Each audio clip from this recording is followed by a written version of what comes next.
मध्ये सुद्धा काही घरं जात होते आणि 1982 मध्ये महानगरपालिकेनेच या ठिकाणी सारनाथ कोऑपरेटिव्ह हाऊसिंग सोसायटीला जवळपास 20,000 स्क्वेअर फीट या ठिकाणी जागा देऊन कर्मचाऱ्यांना त्या ठिकाणी राहायला दिलं होतं आणि आज कित्येक वर्षानंतर या ठिकाणी बघतो की अत्यंत शहराचा साफसफाई सुंदर या ठेवण्यामध्ये ज्या कर्मचारी आहे फार अत्यंत वाईट अवस्थेमध्ये राहतात आणि त्यामध्ये कर्मचाऱ्यांचं मुलाबाला आता झाल्या मोठे झाले परिवार वाढले परंतु ज्या पद्धतीने दुसऱ्यांना पंतप्रधान आवास योजना घर मिळतं परंतु या ठिकाणी कर्मचाऱ्यांना एवढा स्पेस पण नाही आहे आणि सर्व कर्मचाऱ्यांसोबत बैठक झाली। त्यांचं म्हणणं आहे की या ठिकाणी आम्हाला रस्ता रुंदी करण्यामध्ये तुम्ही जरी घर देत असेल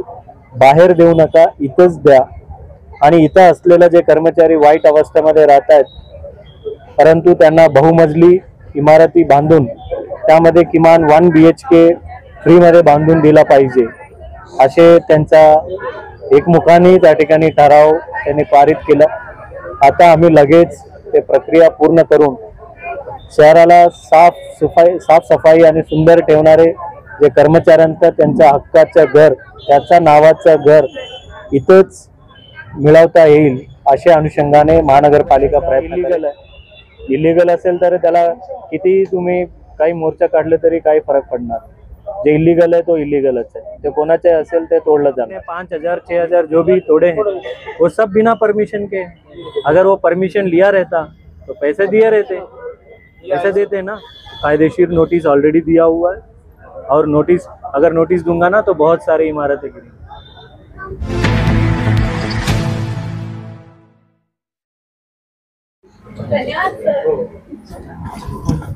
चला चला पुढे चला बाकी या पुढे सगळे या पुढे सगळे मांडे या पुढे चला बाकी पुढे या पुढे सगळे बाकी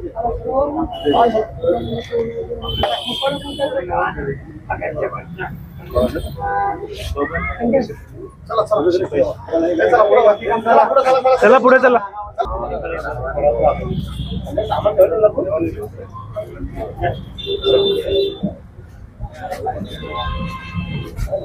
जास्त गरी ना करू बाकी थांबा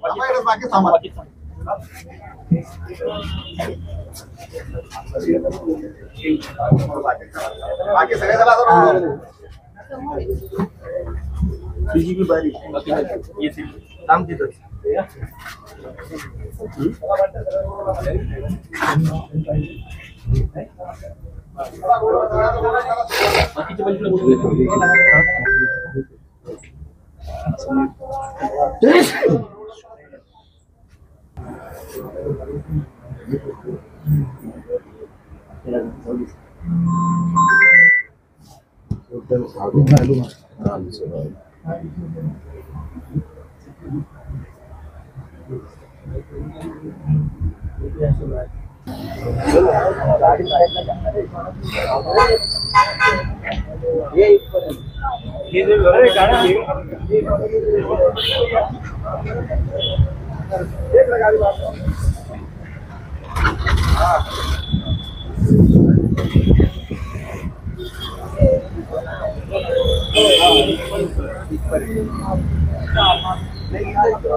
बाकीचे सामान घर आहे सर ये इकडे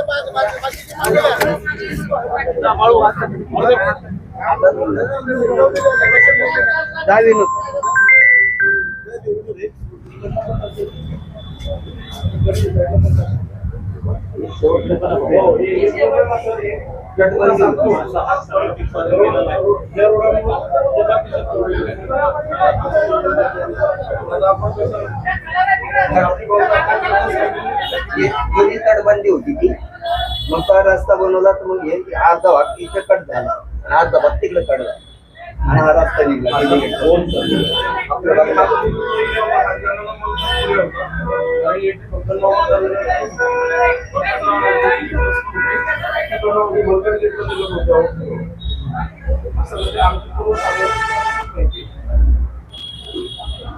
ही महानगरपालिकेने क्वार्टर म्हणून आरोप केलेली होती. सोसायटीच्या पेपरमध्ये पण लिहिलेलं आहे की जागा सोडून सोसायटी जागा हे सगळं वेगळी.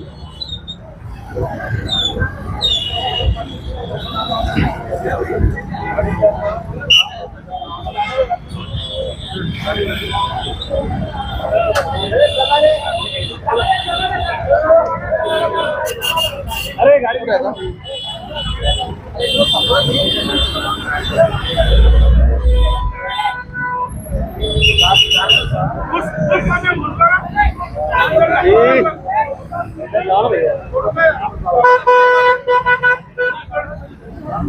अरे गर्दी कमी करा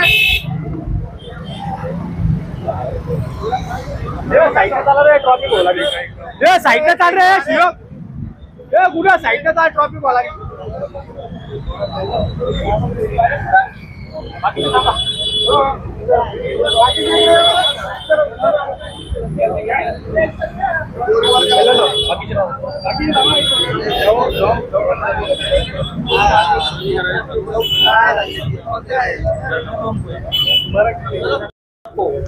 त्यांना जे काही परवडणार कारण जर 100 घर बनत असतील की इथं असलेला कर्मचारी 32 असेल किंवा 40 असेल उर्वरित 60 तरी त्यांना विकावं लागेल ना.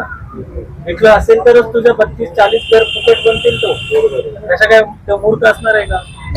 आणि त्यामध्ये सुद्धा जर कर्मचाऱ्यांचं पोरं जे कोणी असणार आहे त्यांनी PMAY मध्ये अप्लिकेशन करायचं. त्यामध्ये 2.5 लाख रुपये तुम्हाला भेटतील. 2.5 लाख रुपये तो म्हणजे फॉर एक्झाम्पल तुम्ही आहे तुमचे उत्पन्न किती आहे वर्षाचे 4 लाख तर तुमचे 5 लाखाच्या खाली असल्यामुळे PMAY मध्ये तुम्ही बसता. म्हणजे जे काही घर तुमच्यासाठी बनवणार आहे त्याला 2.5 लाख रुपये सबसिडी शासन म्हणून आपण देऊ शकतो. हा माझा कर्मचारी असल्यामुळे थोडा अतिरिक्त 1-2 लाख रुपये मी अतिरिक्त टाकू शकतो का हे मी बघून घेतो. 2 लाख रुपये अतिरिक्त टाकल्या जेणेकरून तुम्हाला कोणाला जास्त त्रासदायक होणार. हा उर्वरित जे काही पैसे जरी टाकायचे झाला त्यांना अतिरिक्त ते तुम्हाला लोन भेटू शकतात. आता आपल्या कर्मचाऱ्यांच्या 1 तारीखला पगार करू राहिला आम्ही. माणूस घेऊन राहिला का तुमच्या 1 तारखेला कोण आहे तुमचं साहेब तुम्हीच आहे. कोणत्या तारीखला पगार होते 1 तारखेला तुमच्या सर्वांचे झाल्यावरच आमचे होते. अजून झाली नाही जोपर्यंत सर्व लोकांच्या होत नाही आम्ही पगारच घेत नाही. आणि हे सारनाथ हाऊसिंग सोसायटी आणि डॉक्टर बाबासाहेब आंबेडकर नावानेच तुम्ही ठेवा. हे महामानवाचं आम्ही निमित्त काम करतो. आम्ही निमित्त we are just a facilitator. आणि पहिल्यांदा तुम्ही एक वेळा तुम्ही हे आदर्श प्रकल्प निर्माण केलं ना एक आदर्श निर्माण करून गेला ते भरपूर आपले कर्मचारी आहेत. तिकडे पण फाजिलपुरामध्ये सुद्धा एवढा लहान परिस्थितीमध्ये राहतो. तुम्ही शहर स्वच्छ ठेवता परंतु तुमचे म्हणजे दीर्घकाली अंधार सारखा आहे. त्यामुळे आता तुम्ही परत एक वेळा बसा. काय डाऊट्स आहे शंका जे काय असेल ते मला तेच विचारा साहेब आमची हे शंका आहे कसे मिळेल. एक घर 350 स्क्वेअर फीट हे मिनिमम तेवढंच असतं. त्याच्यापेक्षा जास्त पाहिजे तुम्हाला जास्त पैसे म्हणजे जे काही बांधकामाचे खर्च आहे तेव्हा तुम्हाला द्यावे. काही शंका आहे ते विचारू.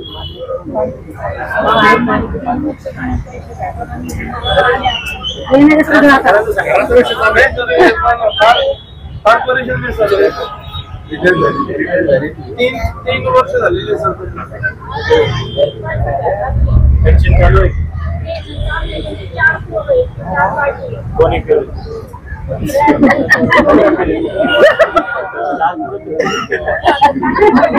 सर माझा प्रश्न आहे सर आता अतिक्रमण मध्ये घरे चालले ना आमचे मग आता हे घर तर पूर्ण तुटणार नाहीये आमच्या अगोदर तुटणार आहे कारण की मार्किंग झाली मग आता आम्ही कुठे राहायचं.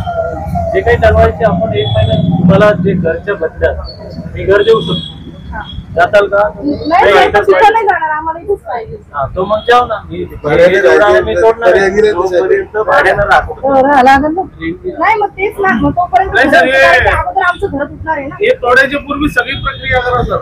हा. क्लिअरची. असं आमचं असं वैयक्तिक मत आहे, कारण की आम्ही जर गाव चालला बऱ्याचशा लोकांना काही इकडे नको, एकत्रित राहता येईल हेच आमचा प्रश्न आहे. हा तोडण्याच्या तोडण्याच्या पूर्वी इथंच पुनर्वसन हेच काहीतरी करा, असं करा. म्हणणं आहे. तुम्ही म्हटले की आता डिसिजन फायनल झाले हा. तुम्ही तोडा तोडा. आणि आम्ही तोडून टाकू. हा तेच विचारायचं. मला जरी तोडला आता आज तुमचे आजचे मिनिट्सच करा. आज बैठक झाली, सर्वांची स्वाक्षरी घ्या, ज्येष्ठ कर्मचारी आहे आणि आज बैठकच झाली. जरी मला आधी तोडायचं असेल त्यांचा हक्क अबाधित ठेवणार आणि आता तुमचे सर्वांमध्ये झाल्यामुळे सर्व या ठिकाणी तोडून जेवढं जास्तीत जास्त घर बनवता येईल आणि समोर जे दुकानं काढता येईल आणि त्या दुकानामध्ये कोणते लॉटरी मला लागलेले ते माहिती आहे का? हा? लॉटरीवाले. आणि सर एक असा एक प्रश्न होता, हे पण कर्मचारी माझे काय झालं सर, 2 वर्षापूर्वी इकडनं पण काही 5-6 घर वगैरे तोडले. सामने साहेब वगैरे त्याचे नाव वगैरे घेऊन गेले. प्लॉट तुम्हाला मिळतील म्हणून आता त्याला सर 3 आज उद्या देऊ म्हणतायत. आज ठीक आहे ना, त्यांचं पण घेऊन आहे तो. त्यांना इथेच ठेवायचं.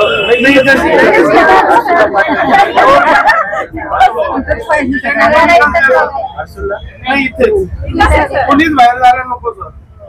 तुम्हाला त्याची गोष्ट सांगितली म्हणजे आम्ही तर मोठ्या जरी झाली तर आमच्या इथे किनाऱ्यामध्ये मत पोलीस स्वयंपाक करत नाही. एकट्टा असलं पाहिजे. तर असेच म्हणतात पण नाही का, सगळे दुःख सुखासाठी सगळे एकत्र येतात.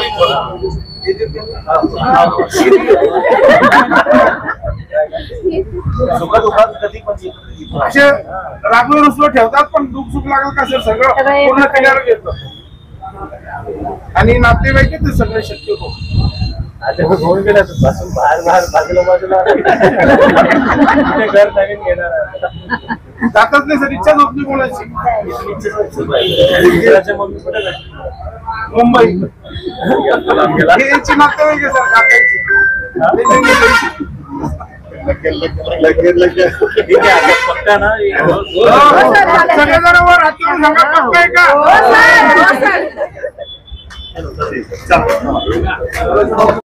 आज विजत दिलेली आपण सर काय सांगायचं? आज कार्यवाही नाही आहे. माझ्या छत्रपती संभाजीनगर महानगरपालिकेमध्ये पूर्ण शहर साफसफाई ठेवण्यासाठी सज्ज असणारे माझे स्वच्छता साथी असेल, शहरामध्ये रोगराई पसरू नये म्हणून मलेरिया विभागामध्ये काम करणारे कर्मचारी असेल आणि रात्री दिवाबत्तीचा व्यवस्था करण्याचे कर्मचारी असेल, त्या सर्व कर्मचाऱ्यांनी त्या ठिकाणी राहतात आणि त्या कर्मचाऱ्यांनी आग्रहस्तव त्या ठिकाणी आलो आणि या ठिकाणी आपल्या जे रस्ता रुंदीकरणामध्ये सुद्धा काही गरज जात होते आणि 1982 मध्ये महानगरपालिकेनेच या ठिकाणी सारनाथ कोऑपरेटिव्ह हाऊसिंग सोसायटीला जवळपास 20,000 स्क्वेअर फीट या ठिकाणी जागा देऊन कर्मचाऱ्यांना त्या ठिकाणी राहायला दिलं होतं आणि आज कित्येक वर्षानंतर त्या ठिकाणी बघतो की अत्यंत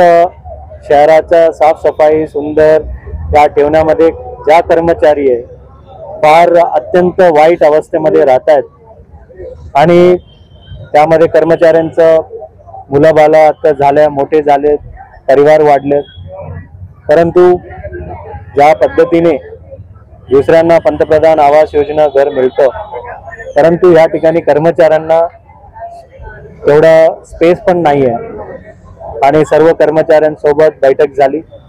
त्यांचं म्हणणं आहे की या ठिकाणी आम्हाला रस्ता रुंदीकरणामध्ये तुम्ही जरी घर देत असेल बाहेर देऊ नका, इथंच द्या आणि इथं असलेले जे कर्मचारी वाईट अवस्थेमध्ये राहत आहेत परंतु त्यांना बहुमजली इमारती बांधून त्यामध्ये किमान 1 BHK फ्रीमध्ये बांधून दिला पाहिजे असे त्यांचा एकमुखाने त्या ठिकाणी ठराव त्यांनी पारित केला. आता आम्ही लगेच ते प्रक्रिया पूर्ण करून शहराला साफसफाई आणि सुंदर ठेवणारे जे कर्मचाऱ्यांचं त्यांच्या हक्काचं घर, त्याचा नावाचं घर इथंच मिळवता येईल अशा अनुषंगाने महानगरपालिका प्रयत्न करेल. त्यासाठी आवश्यक जे प्रक्रिया सर्व कर्मचाऱ्यांचा सहमतीने त्या ठिकाणी निर्णय घेतला जाईल आणि जेणेकरून 1 BHK तर फ्रीमध्ये त्यांना मिळाला पाहिजे.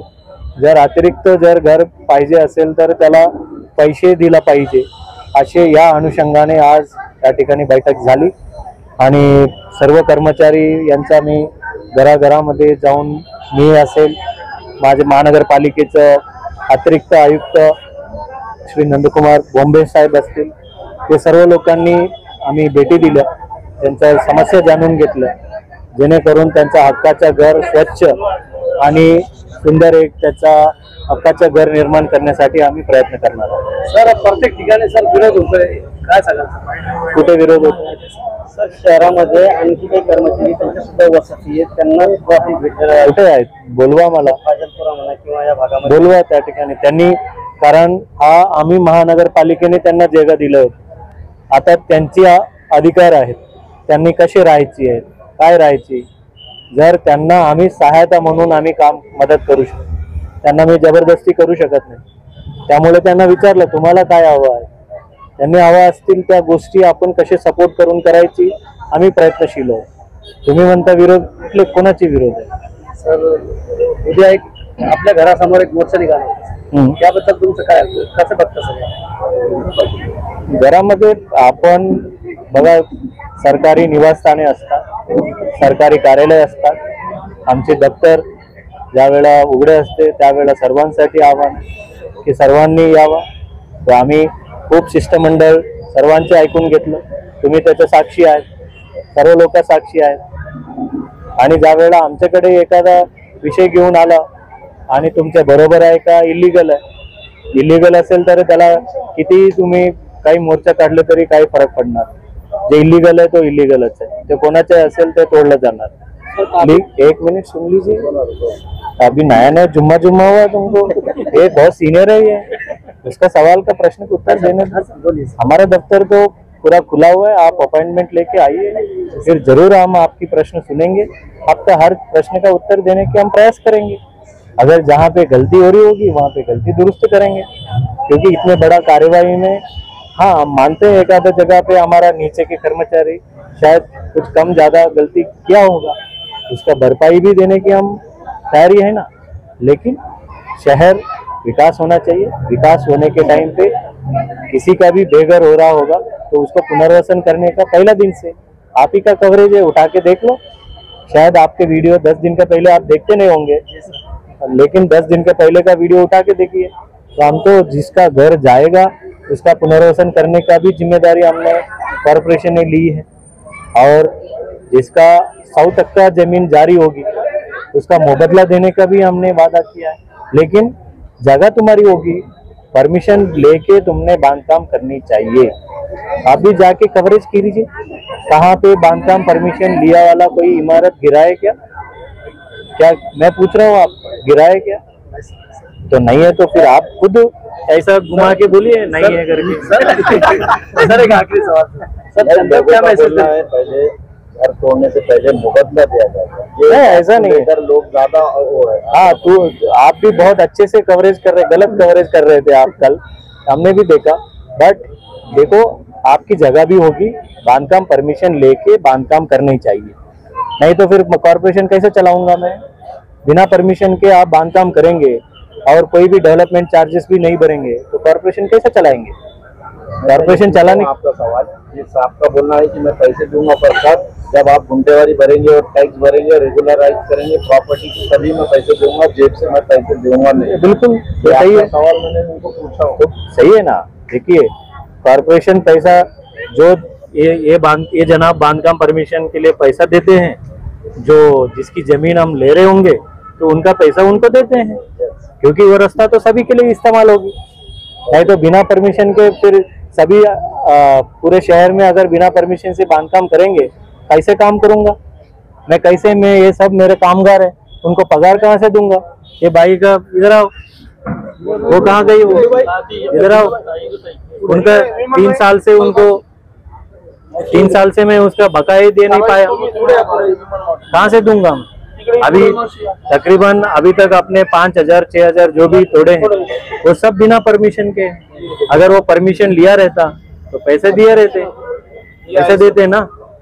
विनोद पाटिल साहब का कहना है कि आप जब कार्रवाई करना है तो उससे पहले लोगों को मुआवजा दिया जाए। लोगों को मैं नोटिस दूंगा, कायदेशीर नोटिस ऑलरेडी दिया हुआ है, और अगर नोटिस दूंगा ना तो बहुत सारी इमारतें गिरेंगी। ठीक है, तो बहुत सारे जो इलीगल बिल्डिंग परमिशंस बहुत हैं। आप भी अपने मोहल्ले में एक बार जाके कवरेज करके लेके आइए कितने इलीगल बिल्डिंग परमिशंस हैं। तो इलीगल बिल्डिंग परमिशन को ऐसा ही नहीं करने देंगे तो फिर उनको उल्टा लोग।